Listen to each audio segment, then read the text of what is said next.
مگر ناکام رہا۔ انسپکٹر سرفراز اسے بازو سے پکڑ کر واپس لے گیا۔ اسرار احمد: میں نہیں چاہتا کہ تمہارے بوڑھے باپ کو سزا ہو، اس نے کہا۔ ابھی معاملہ میرے ہاتھ میں ہے، میں نے ابھی تک پکی کارروائی نہیں کی۔ اگر تم اپنے باپ کو بچانا چاہتے ہو تو کل تک 25,000 روپے کا انتظام کر کے لے آؤ۔ ہمارے گھر میں اتنے پیسے نہیں ہوں گے، اسرار احمد نے کہا۔ سچی بات یہ ہے کہ میرے والد نے کبھی رشوت نہیں لی۔ یہ بات چھوڑو، ہم ایسی باتیں بہت سنتے رہے ہیں، انسپکٹر نے سخت لہجے میں کہا۔ اگر تمہیں اپنے بوڑھے باپ سے کچھ ہمدردی ہے تو جا کر پیسوں کا انتظام کرو۔ 25,000 سے ایک پیسہ کم نہیں ہونا چاہیے۔ اگر تمہارے باپ کو سزا ہو گئی تو تم سب کے منہ کالے ہو جائیں گے۔ میں کل صبح 10 بجے تک تمہارا انتظار کروں گا، اس کے بعد قانونی کارروائی شروع ہو جائے گی۔ کچھ کم کریں، آپ کی بڑی مہربانی ہوگی۔ بچو، رشوت لیتے وقت کم کرنے کا خیال نہیں آیا تھا؟ خود تو 50,000 لیتے ہو اور دیتے وقت 25 بھی زیادہ ہیں۔ جاؤ، گھر میں بہت زیور ہوگا، وہ کس دن کام آئے گا۔ اسرار احمد چپ چاپ وہاں سے رخصت ہو گیا۔ نصف گھنٹے کے بعد وہ سر جھکائے گھر میں داخل ہوا۔ کیا ہوا؟ ماں نے پوچھا۔ کیا خبر لائے ہو؟ پولیس نے تمہارے ابا پر تشدد تو نہیں کیا؟ ابا خود ہی اپنے اوپر تشدد کر رہے ہیں، اسرار احمد نے افسردہ لہجے میں کہا۔ انہوں نے رات سے کچھ نہیں کھایا، کسی سے بات بھی نہیں کرتے، شاید ساری رات سوئی بھی نہیں۔ میں نے ان سے بات کرنے کی کوشش کی مگر وہ کچھ نہیں بولے۔ اب کیا ہوگا؟ اسرار احمد گہرا سانس لیتے ہوئے بولا۔ انسپکٹر نے 25,000 روپے مانگے ہیں، ابھی اس نے پکی کارروائی نہیں کی۔ اس نے کہا ہے کہ اگر ہم کل صبح تک 25,000 روپے دے دیں تو وہ کیس درج نہیں کرے گا۔ گھر میں تو 2,000 روپے بھی نہیں ہوں گے۔ زیور بیچ دیں۔ زیور بھی زیادہ سے زیادہ 7-8 ہزار کا ہوگا، آمنہ بیگم نے پریشانی سے کہا۔ لیکن کچھ نہ کچھ تو کرنا ہی پڑے گا۔ میں ابا کے دوستوں سے قرضہ لینے کی کوشش کرتا ہوں۔ نہ، ایسا کام نہ کرنا، آمنہ بیگم نے کہا۔ ابا کے دوستوں کو اس بات کا بالکل پتہ نہیں چلنا چاہیے۔ پھر تو بہت مشکل ہے، لوگ پہلے یہ پوچھیں گے کہ اتنے پیسے کیوں چاہیے۔ آمنہ بیگم اندر گئی اور اپنا سارا زیور نکال کر اپنے ہینڈ بیگ میں ڈال لیا۔ پھر چادر اوڑھتے ہوئے سمینہ سے بولی، تم میرے ساتھ چلو۔ امی، کم سے کم ناشتہ تو کر لیں، سمینہ نے کہا۔ آپ نے رات کو بھی تھوڑا سا کھانا کھایا تھا۔ مجھے بھوک نہیں ہے، بس تم جلدی سے تیار ہو جاؤ۔ سمینہ کی چھوٹی بہن، جس کی عمر 11 سال تھی، پریشانی سے ایک ایک کا منہ تک رہی تھی۔ اس نے پوچھا، امی، میں اکیلی گھر میں رہوں گی؟ ہاں بیٹی، تمہیں اکیلے ہی رہنا پڑے گا، ہم جلدی واپس آ جائیں گے، دعا کرو کام بن جائے۔ امی، مجھے ڈر لگ رہا ہے، میں اکیلی نہیں رہوں گی۔ تم پہلے بھی کئی دفعہ اکیلی رہی ہو، سمینہ نے کہا، ڈرنے کی کیا بات ہے؟ وہ پولیس دوبارہ آ جائے گی، میں اکیلی نہیں رہوں گی، پولیس مجھے پکڑ کر لے جائے گی۔ ٹھیک ہے، تم بھی ساتھ چلو، ماں نے کہا۔ اسرار، تم بھی کہیں سے قرضہ لینے کی کوشش کرو، گھر کو تالا لگا دیتے ہیں۔ اسرار احمد کو کہیں سے قرضہ ملنے کی امید نہیں تھی، لیکن وہ خاموشی سے باہر نکل گیا۔ آمنہ بیگم نے دونوں بیٹیوں کو ساتھ لیا اور مکان کو تالا لگا کر صرافہ بازار کی طرف روانہ ہو گئی۔ ابھی تک کسی کو اس ثانیہ کی خبر نہیں ہوئی تھی۔ پڑوسیوں کو کچھ شک ضرور ہوا تھا مگر کوئی پوچھنے نہیں آیا تھا، اور آمنہ بیگم یہ توقع کر رہی تھی کہ بات پھیلنے سے پہلے ہی پیسوں کا انتظام ہو جائے گا اور اس کا شوہر گھر آ جائے گا۔ صرافہ بازار میں اسے زیورات کی وہ قیمت نہیں ملی جس کی وہ توقع کر رہی تھی۔ درجن بھر دکانوں سے پوچھنے کے بعد اس نے سارا زیور 7,000 روپے میں فروخت کر دیا۔ اس کے بعد اس نے عزیزوں اور رشتہ داروں کے دروازے کھٹکھٹانے شروع کیے۔ شام کو جب وہ گھر پہنچی تو اس کے چہرے پر مایوسی چھائی ہوئی تھی۔ کئی دروازوں پر ذلیل ہونے کے بعد اسے مشکل سے 3,000 روپے قرض مل سکا تھا۔ اسرار احمد اس سے پہلے واپس پہنچ چکا تھا اور دروازے پر تالا ہونے کی وجہ سے گلی میں ٹہل رہا تھا۔ وہ صرف 500 روپے حاصل کر سکا تھا۔ اس کے سینے میں آگ سی سلگ رہی تھی۔ جن دوستوں پر وہ جان چھڑکتا تھا انہوں نے قرضے کا نام سن کر یوں آنکھیں پھیر لی تھیں جیسے کبھی جان پہچانی نہ تھی۔ حالانکہ ان میں سے بعض کھاتے پیتے لوگ تھے اور 5-10 ہزار روپے ان کے لیے کوئی بڑی بات نہیں تھی۔ اسرار احمد کو غصہ آ رہا تھا، اپنے پر، سردار علی پر، پولیس پر، اپنے دوستوں پر، اور پورے معاشرے پر اس کا جی چاہ رہا تھا کہ ان تمام خود غرض لوگوں کو چیر پھاڑ کر رکھ دے، جنہوں نے ان کی پرسکون زندگی میں آگ بھر دی تھی اور جنہوں نے آگ بجھانے میں اس کی مدد نہیں کی تھی۔ اب کیا ہوگا؟ ماں نے پوچھا۔ اچانک اسرار احمد کو خیال آیا کہ کراچی میں روزانہ 20-25 چوری اور ڈکیتی کی وارداتیں ہوتی تھیں اور ان میں ایک واردات کا اضافہ ہونے سے کوئی فرق نہیں پڑے گا۔ آج ایک واردات اور ہوگی اور ضرور ہوگی، اس نے دل میں کہا، پھر اونچی آواز میں بولا، امی آپ فکر نہ کریں، صبح تک پیسوں کا انتظام ہو جائے گا۔ رات کے 10 بجے وہ گھر سے نکل کر ایک فیشنیبل علاقے میں پہنچ گیا اور ان بنگلوں کا جائزہ لیتا ہوا ایک طرف چل پڑا جن کے اندر سے دولت کی مہک آ رہی تھی۔ اس کی جیب میں ایک چاقو، مختلف سائز کے 3 پیچ کس، ایک اسٹیل کی پتری اور چابیوں کے 2 گچھے موجود تھے۔ یہ چیزیں اس نے تالا کھولنے کے لیے جیب میں رکھ لی تھیں۔ اسے کسی ایسے بنگلے کی تلاش تھی جو خالی پڑا ہو یا جس میں کم سے کم افراد ہوں۔ طویل سروے کے بعد اسے ایسا بنگلہ نظر آ گیا جو خالی معلوم ہوتا تھا، کیونکہ اس کے کمروں کی تمام بتیاں بجھی ہوئی تھیں اور گیٹ پر چوکیدار بھی نظر نہیں آ رہا تھا۔ اب وہ اس بنگلے کے باغیچے میں بیٹھا اگلا قدم اٹھانے کے بارے میں سوچ رہا تھا۔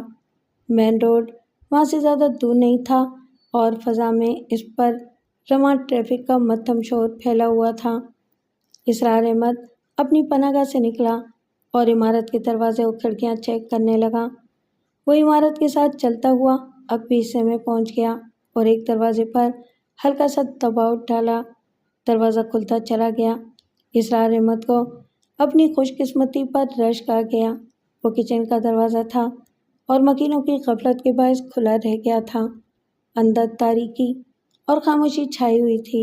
اسرار احمد احتیاط سے اندر داخل ہوا اور دروازہ بند کرنے کے بعد چند منٹوں تک خاموش کھڑا رہا۔ تھوڑی دیر کے اندر اس کی آنکھیں اندھیرے سے مانوس ہو گئیں تو اس نے کچن کا جائزہ لیا۔ وہ خاصا کشادہ کچن تھا اور اس میں کھانوں کی مہک پھیلی ہوئی تھی۔ کونے میں رکھے ہوئے جہازی سائز کے فریج سے مدھم آواز آ رہی تھی۔ اسرار احمد نے دوپہر سے کچھ نہیں کھایا تھا۔ کھانوں کی اشتہا انگیز مہک سے اس کی بھوک چمک اٹھی۔ اس نے فریج کا دروازہ کھول کر دیکھا۔ اندر انواع اقسام کے پھل اور بھنے ہوئے گوشت سے بھری ڈشیں رکھی تھیں۔ وہ ندیدوں کی طرح ان چیزوں پر ٹوٹ پڑا اور جلدی جلدی بہت ساری چیزیں حلق سے نیچے اتارنے کی کوشش کرنے لگا۔ 15-16 منٹ کے اندر اس کا پیٹ بھر گیا اور جسم میں توانائی آ گئی۔ اس نے فریج بند کر دیا، پانی کا ایک گلاس حلق میں انڈیلا اور اندر گھس کر مختلف دروازوں کو چیک کرنے لگا۔ اسے پورا یقین ہو گیا تھا کہ بنگلہ خالی تھا، اس لیے اب وہ چلتے وقت احتیاط نہیں کر رہا تھا۔ ایک دروازہ دھکیلنے سے کھل گیا۔ دروازہ کھلنے کے ساتھ ہلکی سی چٹچڑاہٹ بھی پیدا ہوئی تھی۔ اچانک ساتھ والے کمرے سے کچھ ملی جلی آوازیں ابھریں۔ اسرار احمد دروازے کے اندر قدم رکھ چکا تھا۔ وہ اپنی جگہ پر ساکت ہو گیا اور دروازے کی اوٹ سے تاریک راہداری میں دیکھنے لگا۔ لمحے بھر کے بعد دوسرے کمرے کا دروازہ کھلنے اور کسی کے تیز چلنے کی آواز سنائی دی۔ اسرار احمد نے ذرا سا سر نکال کر راہداری میں نظر ڈالی تو یہ دیکھ کر حیران رہ گیا کہ ایک شخص تقریباً دوڑتا ہوا بیرونی دروازے کی طرف جا رہا تھا۔ اس کے قدموں کی آواز بہت مدھم تھی، یا تو وہ ننگے پیر تھا اور یا اس نے جوگرز پہن رکھے تھے۔ اس کے ہاتھ میں کوئی چیز بھی نظر آ رہی تھی۔ اسرار احمد کو پورا یقین ہو گیا کہ وہ کوئی چور تھا اور اسے گھر کا مالک سمجھ کر بھاگ گیا تھا۔ لیکن ایک بات بڑی عجیب ہوئی تھی۔ اس پراسرار شخص کے نکلنے کے بعد دروازہ بند ہونے کی آواز سنائی دی تھی۔ اسرار احمد دبے پاؤں مذکورہ دروازے کے قریب گیا اور اسے دھکیل کر دیکھا۔ دروازہ بند تھا۔ اس نے لٹو گھما کر دیکھا مگر دروازہ نہیں کھلا۔ کوئی شخص اندر موجود تھا۔ وہ دروازے سے کھٹنے کا ارادہ ہی کر رہا تھا کہ اچانک دروازہ کھلا اور ایک خاتون جس نے پستول ہاتھ میں پکڑ رکھا تھا باہر نکلی۔ خبردار کوئی حرکت نہ کرنا، اس نے تہکمانہ لہجے میں کہا، ورنہ میں تمہیں شوٹ کر دوں گی۔ کمرے میں نائٹ بلب کی گلابی روشنی پھیلی ہوئی تھی جو اس تاریکی کی وجہ سے نسبتاً تیز معلوم ہو رہی تھی۔ اسرار احمد نے دیکھا کہ عورت نے مہین سا نائٹ گاؤن پہن رکھا تھا اور وہ انتہائی حسین تھی۔ اس کا جسم متناسب اور پرکشش تھا۔ اگر اس کے ہاتھ میں پستول نہ بھی ہوتا تو اسرار احمد رعب حسن کی وجہ سے ساکت ہو جاتا۔ کون ہو تم؟ خاتون نے پوچھا۔ کیا تمہیں جمال حسین نے بھیجا ہے؟ نہیں، اسرار احمد نے خوفزدہ ہوئے بغیر کہا۔ میں چوری کرنے کے لیے اندر داخل ہوا تھا۔ اس کی آواز پرسکون تھی اور چہرے پر ذرا بھی گھبراہٹ نہیں تھی۔ ہاتھ اوپر کر لو، تمہارے پاس کوئی ہتھیار تو نہیں ہے؟ صرف ایک چھوٹا سا چاقو ہے، مالٹے چھیلنے والا۔ اندر چلو۔ خاتون نے اس کے داخل ہونے کے لیے راستہ چھوڑ دیا۔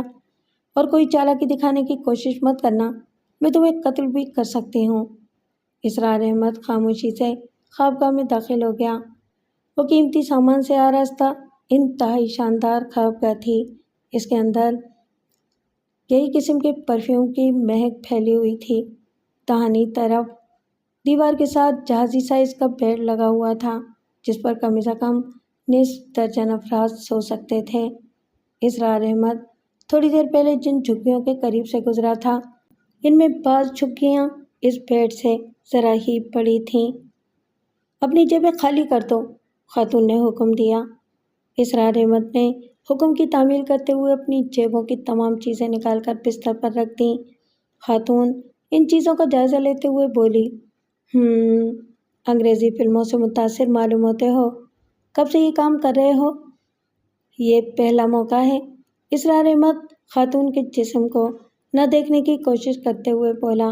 اس کی نظروں کے سامنے اپنے بوڑھے باپ کا سوکھا ہوا چہرہ گھوم رہا تھا۔ اس کے دل و دماغ میں شدید کشمکش ہو رہی تھی۔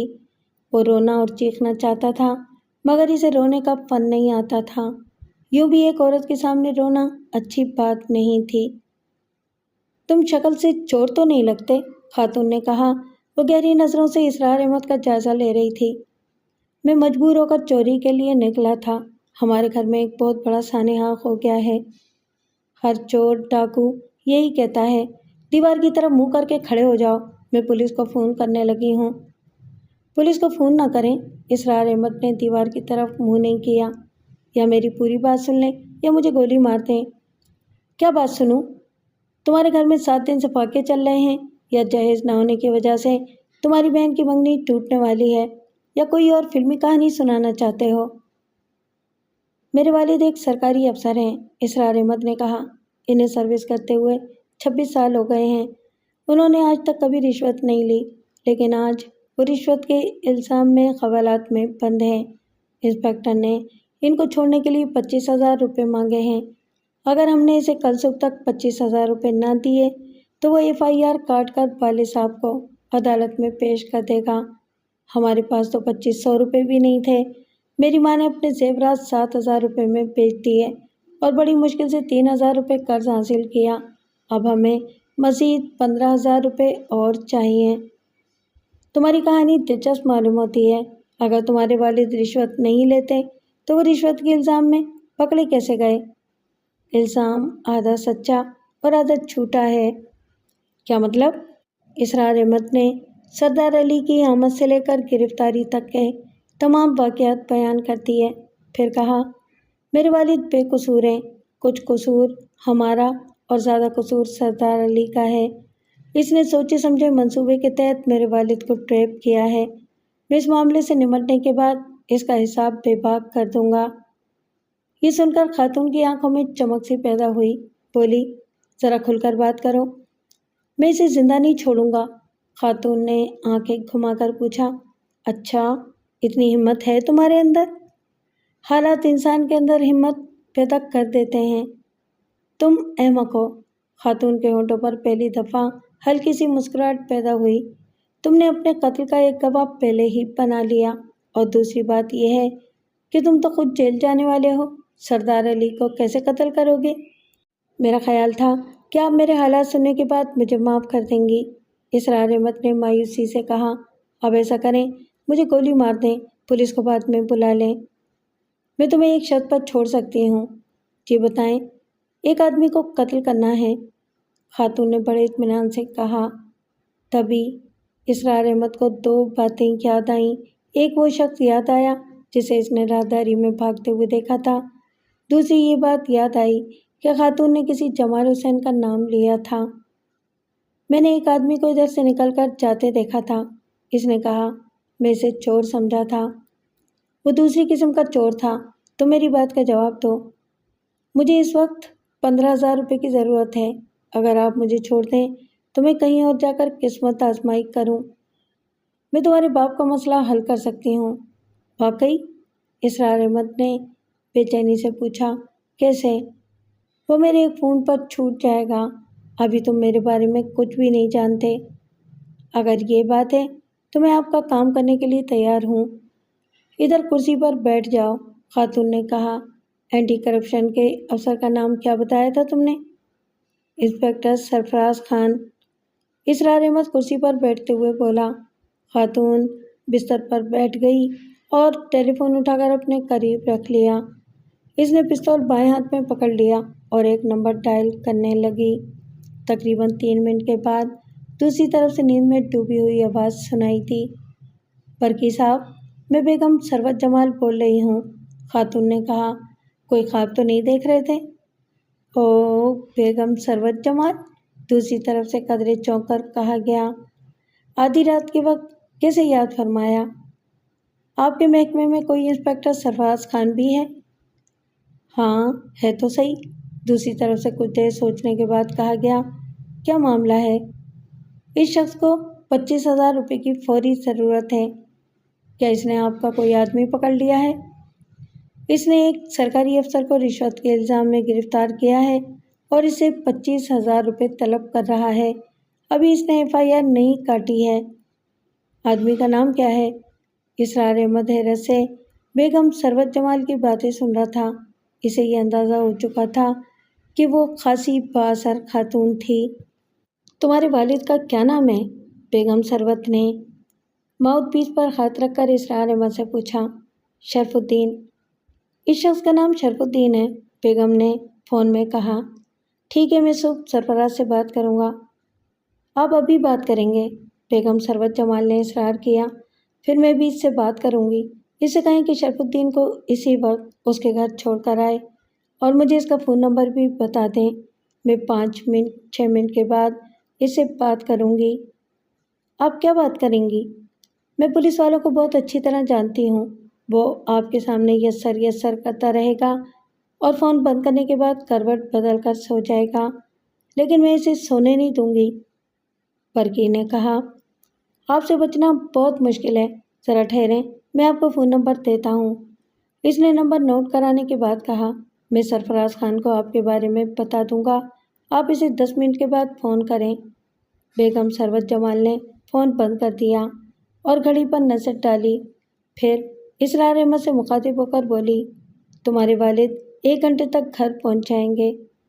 بیگم صاحبہ، آپ نے تو کمال کر دیا، اسرار احمد نے کہا۔ مجھے تو ابھی تک یقین نہیں آ رہا۔ تمہارا نام کیا ہے؟ بیگم ثروت نے پستول سیدھے ہاتھ میں تھامتے ہوئے کہا۔ جی، مجھے اسرار احمد کہتے ہیں۔ بات یہ ہے اسرار احمد کہ دنیا میں 3 چیزیں بہت طاقتور ہیں، اقتدار، دولت اور حسن۔ ان چیزوں سے بہت سے رکے ہوئے کام رواں ہو جاتے ہیں اور میرے پاس یہ تینوں چیزیں موجود ہیں، اس لیے مجھے کبھی دشواری پیش نہیں آئی۔ پھر وہ اپنی جگہ سے اٹھی اور اس نے انسپکٹر سرفراز کا نمبر ملایا اور جواب کا انتظار کرنے لگی۔ جی فرمائیے، دوسری طرف سے کہا گیا۔ سرفراز خان؟ بیگم ثروت نے پوچھا۔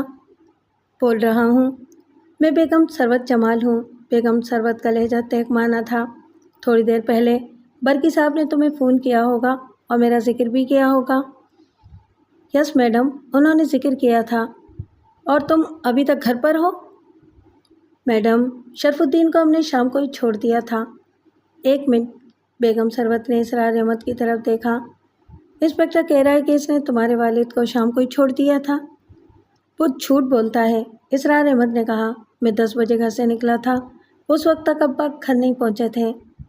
انسپکٹر، مجھے صحیح بات بتاؤ، شرف الدین کا بیٹا کہتا ہے کہ اس کے والد گھر نہیں پہنچے، کہاں چھپا رکھا ہے ان کو؟ میڈم، شرف الدین کی طبیعت کچھ خراب تھی، وہ اسپتال جانے کے لیے کہہ رہا تھا۔ میرا خیال ہے کہ سپاہی اسے سول اسپتال لے گیا تھا، ہو سکتا ہے کہ اسے وہاں داخل کر لیا گیا ہو۔ تم لوگوں نے اس پر تشدد کیا تھا؟ نہیں میڈم، ہم نے اسے ہاتھ بھی نہیں لگایا۔ تھانے دار نے بتایا ہے کہ اس نے بھوک ہڑتال کر رکھی تھی، شاید اسی وجہ سے اس کی طبیعت خراب ہو گئی ہوگی۔ ایف آئی آر کیوں نہیں کاٹی گئی؟ ہم نے ملزم کی درخواست پر ایف آئی آر نہیں کاٹی تھی۔ آپ کو تو پتہ ہی ہوگا کہ ایف آئی آر کٹنے کے بعد معاملہ ہمارے ہاتھ سے نکل جاتا ہے، شریف آدمی کا خیال تو کرنا ہی پڑتا ہے۔